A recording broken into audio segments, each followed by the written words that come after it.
My wife is in Hawaii with her lover while I'm at the hospital paying $75,000 for our daughter's surgery alone. 20 minutes later, she sent "Don't drain the joint account. It's for my yoga retreat." What she doesn't know is Thursday morning started like any other. I was up at 6:30 making breakfast, scrambled eggs and toast, half burnt as usual. I'm not a morning person. Noelle was already sitting at the table, pale and holding her stomach. "You okay, kiddo?" I asked, pouring her a glass of orange juice. She shook her head. "It hurts again. Worse than yesterday." Her voice was shaky, which worried me. For the past 2 weeks, she'd been complaining about stomach aches. We'd been to urgent care twice. Both times they said it was probably gastritis or stress. Taryn floated into the kitchen 10 minutes later, still in her silk robe, barely acknowledging either of us. "Morning," I said to her. "Morning," she mumbled, scrolling through her phone. "I have a virtual session with my yoga group at 9. Can you take Noelle to the pediatrician if she's still not feeling better?" I blinked at her.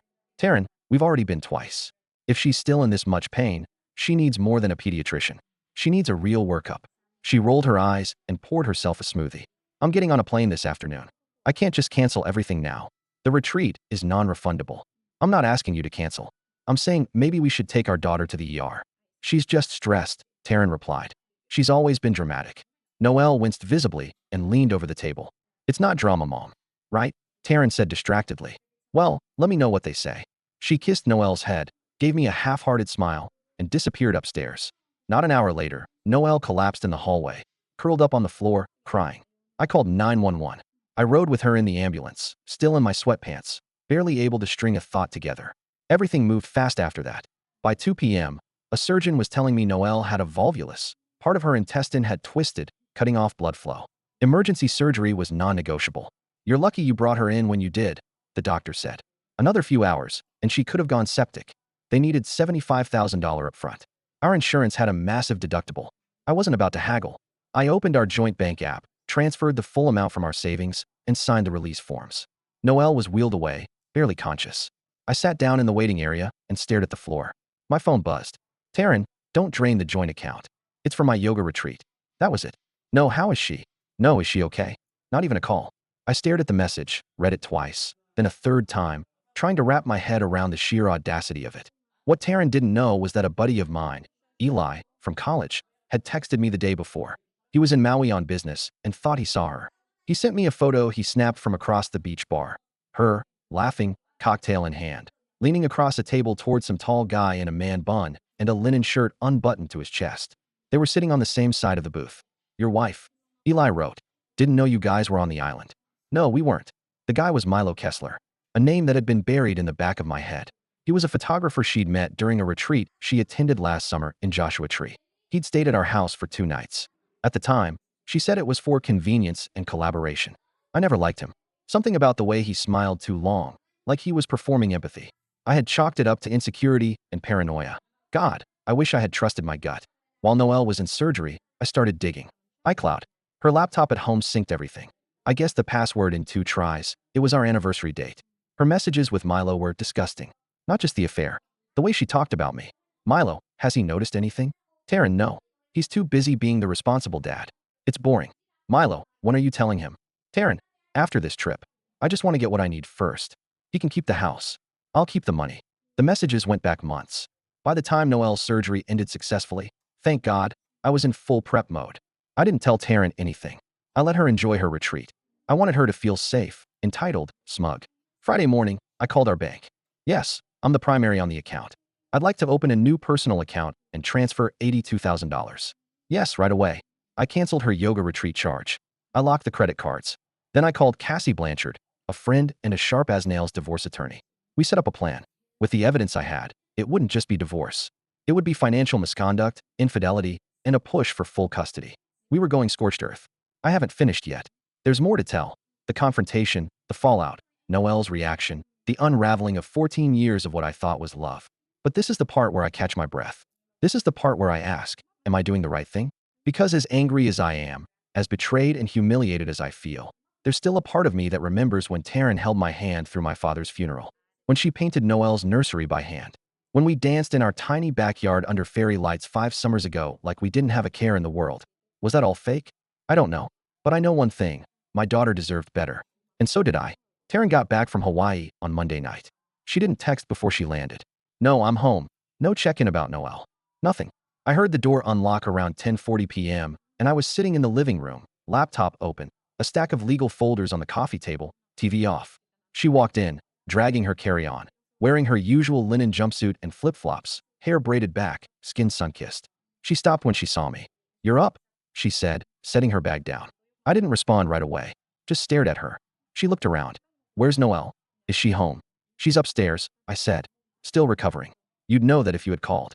Taryn sighed and dropped her purse on the armchair. "Look, I'm sorry I wasn't there, but you were handling it. I didn't want to be in the way." "In the way? You're her mother." She rolled her eyes like I was being overly dramatic. "You know how anxious I get at hospitals. You're better at that stuff." I laughed. I actually laughed. "You weren't at a yoga retreat. You were with Milo." Her entire body tensed. I continued, calm but deliberate. "Eli saw you. Sent me a picture. I checked your iCloud. Read the messages." Her face went pale. "You went through my private messages? You lied to your husband and abandoned your daughter while she was in the hospital." I snapped. "Don't come at me with privacy." She didn't say anything. Just stood there, processing. I stood too. "So here's what's going to happen." She blinked. "What do you mean? You're going to stay at a hotel? Tomorrow morning, you're going to speak to my lawyer, Cassie Blanchard. She'll walk you through what comes next." "You're kicking me out?" she said, eyes wide, fake shocked. "I'm setting a boundary," I said. "You crossed a line. 100 times." Her arms crossed. She laughed bitterly. "You think you're the victim in all of this?" "Oh, please," I said. "You abandoned your kid, lied about where you were, drained half our savings prepping for a retreat that never existed, and called me boring in texts to your boyfriend." Taryn's jaw clenched. "That money is just as much mine as it is yours." I stepped forward. "Not anymore." That shut her up. The next morning, Noelle woke up around 8:30. She was groggy but smiled when she saw me in the kitchen. "Is Mom back?" she asked. "Yeah," I said, handing her toast and eggs. "But she's staying somewhere else for a little while." Noelle stared at her plate. I sat down across from her. "Hey, you want to talk about anything?" She shook her head, but I could see her holding back tears. After a moment, she whispered, "Did she know I was in the hospital?" I hesitated. "Yes, she knew." Noelle nodded, and her lip quivered. "Okay." That afternoon, Taryn came back to get a few things. She didn't say much. Packed 2 suitcases while I stood in the hallway like a bouncer. She tried to make small talk, but I wasn't biting. When she grabbed the framed photo of the 3 of us from the mantel, I spoke up. "Leave that."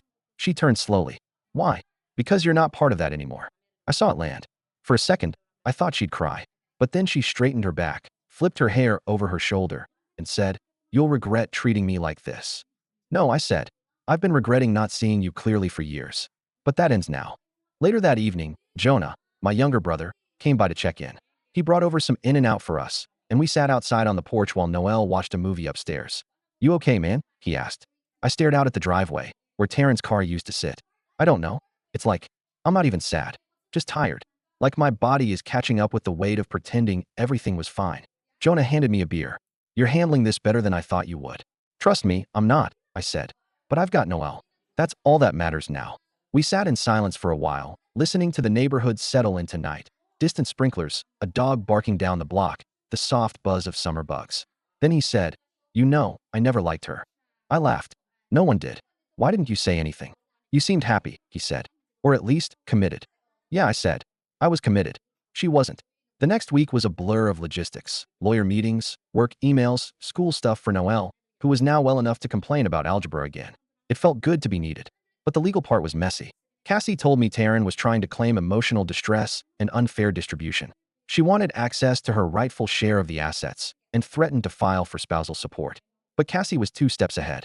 She filed a counterclaim for abandonment and breach of fiduciary duty, since Taryn had used joint funds under false pretenses and left our child in medical distress without notifying me or participating in care. It was war. And still, no apology, no accountability, no attempt to explain, just radio silence except through lawyers. One night, I sat on the couch going through more of her messages on iCloud. I know I shouldn't have, but I did. There was one from the day Noelle went into surgery. "Milo, so? Did he fall for the retreat thing?" "Taryn, yep. He's such a rule follower. Probably took her to the ER the second she sneezed." "Milo, good. More time for us." "Taryn, I just want it over with. I want my half and to never see his face again." My throat went dry. All the years. All the nights I stayed late to fix our finances. All the birthdays I planned. All the marriage counseling I agreed to even when she rolled her eyes through half of it. All of it was a performance, to her. But to me, it was real. And that hurt more than anything. That Friday, I got a knock at the door around 11 a.m. I wasn't expecting anyone, but I answered it in my hoodie and gym shorts, coffee in hand. It was Taryn's sister, Maribel. We hadn't spoken in over a year, not since she called Taryn out at Thanksgiving for being self-absorbed in the middle of a family dinner. They weren't close, and I always figured it had more to do with childhood baggage I wasn't privy to. Still, I always got along with Maribel. She had this bluntness that people either loved or hated. "Hey," she said, not even waiting for an invite as she walked inside. Hi," I muttered, shutting the door behind her. She looked around the living room, as if checking to see what had changed. It hadn't. Same rug, same couch, same family photos on the mantel. Except one was gone now. "You know," she said, crossing her arms. "Taryn told Mom you cheated on her." I blinked. "What?" "Yeah. Said you emotionally checked out and spent too much time with your coworker Layla. Said you neglected her for years, and she finally couldn't take it anymore." I stared at her for a long second before I spoke. "She abandoned our daughter during surgery to go shack up with her boyfriend in Maui." "I know," she said. "That's why I'm here. I figured it was all lies. I just wanted to hear it from you directly." I nodded. "You want to see the screenshots?" Maribel held up her hand. "I believe you. Milo, I met that guy once at a studio opening. He's a predator. Always has a new muse every few months. She's not even the first married woman he's strung along." There was a pause. We stood there in that weird space. Two people who never expected to be allies now standing on the same side of the blast zone. "I'm sorry," she said finally. "For what it's worth. I know she's my sister, but she's different now. Selfish in a way that's hard to describe unless you've seen it up close." I nodded slowly. "Yeah, I saw it up close every day for 14 years. She winced. "How's Noelle?" "Recovering," I said. "Physically, she's healing fast. Emotionally," I trailed off. "She needs time," Maribel said. "You both do." Before she left, she pressed a folded note into my hand. "It's from me, not her. I wrote it after she asked me to testify in her favor if this goes to court. I said no, but I want you to have this. Just if you ever start second-guessing what you're doing." That night, I sat on the back porch with a glass of whiskey and read the note under the porch light. Taryn has always needed someone to orbit around her. When it was you, she loved the attention. When it became about Noelle, she resented it. She's not going to change. I'm telling you this not as her sister, but as someone who watched her burn down every relationship she's ever had just to prove she wasn't the problem. Don't let her do it to your daughter too. I folded it up and tucked it in my wallet. The next 2 weeks were a blur of coordination and reaction. Noelle's teachers reached out after her return to school, gently asking if she needed support. I spoke to the school counselor and signed her up for weekly check-ins. She hadn't told anyone what happened, not even her closest friend, Jaya. But I saw it. The way she flinched when she heard the front door, the way her eyes scanned her phone every time it buzzed, hoping, maybe dreading, that it was her mother. Taryn texted twice during that time.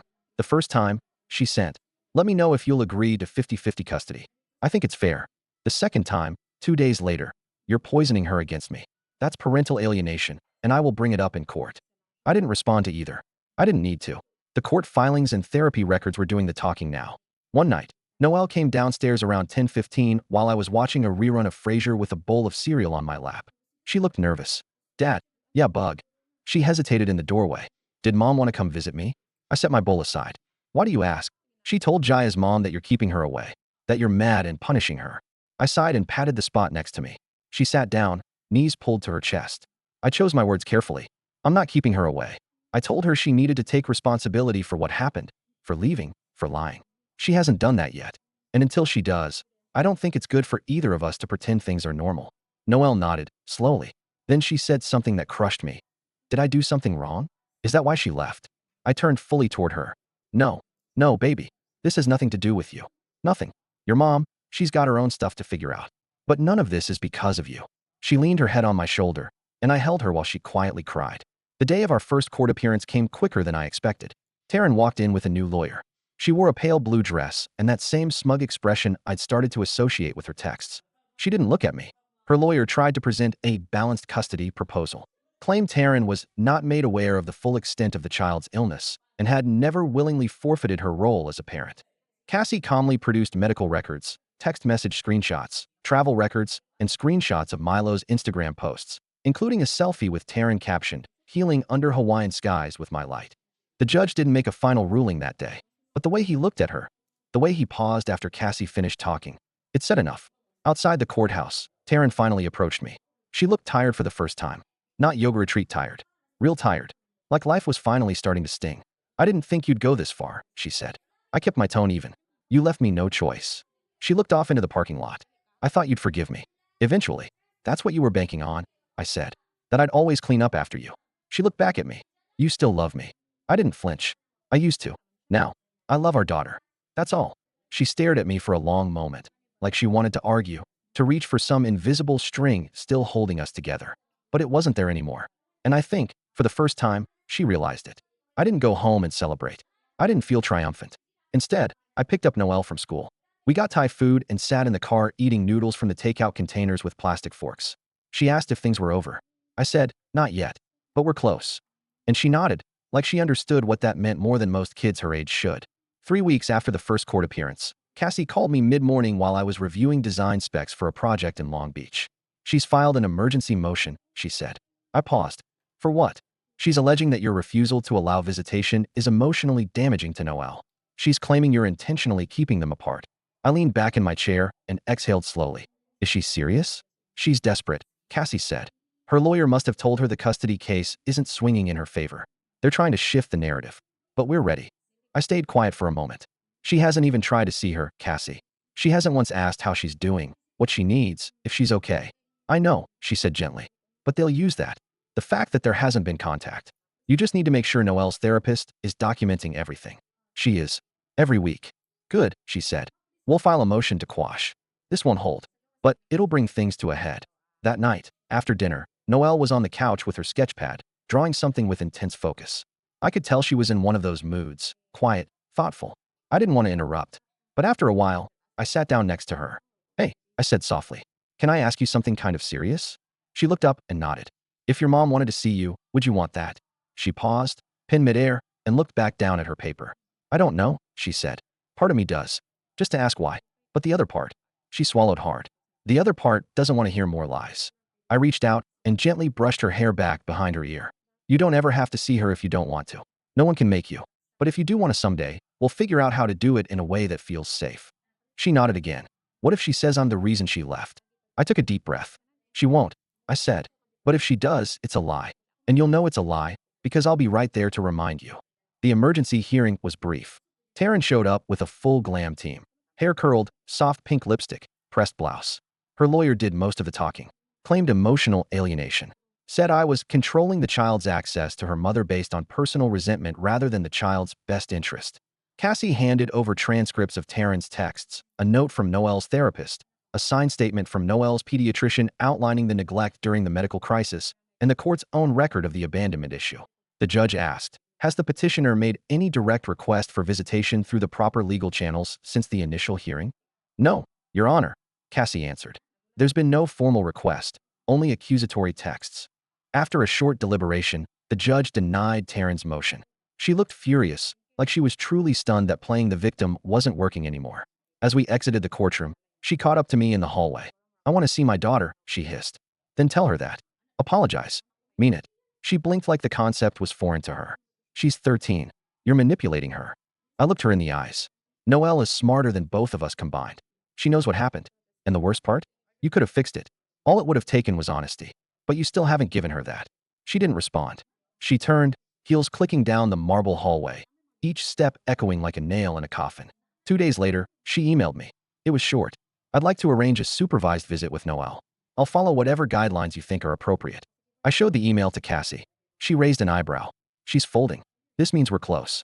I forwarded it to Noelle's therapist, who then spoke to Noelle privately before coming back to me with a simple summary. Noelle is not ready for an in-person meeting. She's open to a letter from her mother explaining what happened, as long as it's honest and doesn't blame anyone else. I emailed Taryn back. Noelle isn't ready to meet in person, but she's open to a written letter. She wants honesty. If you're willing to write one, I'll give it to her. But it has to be for her, not for the court, not for me. Just her. It took a week. Then, one morning, an envelope showed up in our mailbox. No return address. Just, to Noelle, written in Taryn's handwriting. I put it on the kitchen counter and waited until she got home from school. When I handed it to her, she stared at it like it was radioactive. You don't have to read it right away, I said. Or at all. Your choice. She took it upstairs and closed her door. For 2 hours, silence. Then I heard her door open. She came downstairs, red-eyed, and handed me the letter. I read it, she said. She's still making excuses. I nodded slowly. Okay. I think she believes if she says sorry and blames you in the same sentence, it counts. Yeah, I said quietly. That sounds like her. I don't want to see her yet. All right. She turned to go back up the stairs, then paused halfway. She said she never meant to hurt me. I met her eyes. Did that part feel true? She was quiet for a moment, then shook her head. No, because if she didn't want to hurt me, she wouldn't have left me. 2 more court dates came and went. We were inching toward a custody resolution. Taryn's lawyer, clearly over it, proposed supervised visitation, slowly escalating if Noelle agreed. Cassie told me we could fight for full custody and probably win, but I told her I wanted to leave space for Noelle to choose when and if she ever wanted to. I'm not trying to punish her, I told Cassie. I'm trying to protect our daughter. And I meant that. But every time I saw another motion filed, every passive-aggressive email, every little attempt to twist the narrative, I felt that old anger clawing back up again. How do you co-parent with someone who thinks parenting is optional? How do you recover from betrayal when the other person doesn't think they've done anything wrong? You don't. You adapt. You find a new rhythm. And you remind your child every single day that they are not the broken part of the story. About 4 months after the emergency hearing, things started to shift. Noelle had stopped asking about her mother. She still saw her therapist weekly, still carried that quiet caution in her eyes sometimes. But she was lighter. She'd started joining the art club at school again, laughing more, humming while doing homework. She even put the photo of us from Disneyland back on her nightstand. Taryn, meanwhile, was clearly trying to rehab her image. She'd started posting more on social media, long captions about growth, selfies with books on mindfulness, inspirational quotes about finding strength in your mistakes. All without ever mentioning what those mistakes were. She had even started a blog called The Radiant Journey.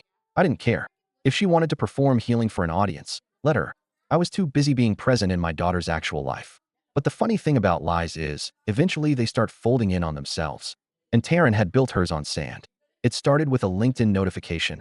Milo Kessler is now following your profile. I laughed out loud when I saw it. The gall of that man. A week later, Cassie sent me something over email with the subject line. Thought you might want to see this. It was a PDF of a cease and desist letter from a law firm on behalf of a yoga retreat center in Arizona addressed to Taryn. Apparently, she'd pitched herself as a partnership lead for their wellness brand and used parts of their own brand copy in her blog, claiming she was already affiliated. They weren't amused. I didn't do anything. Just saved it.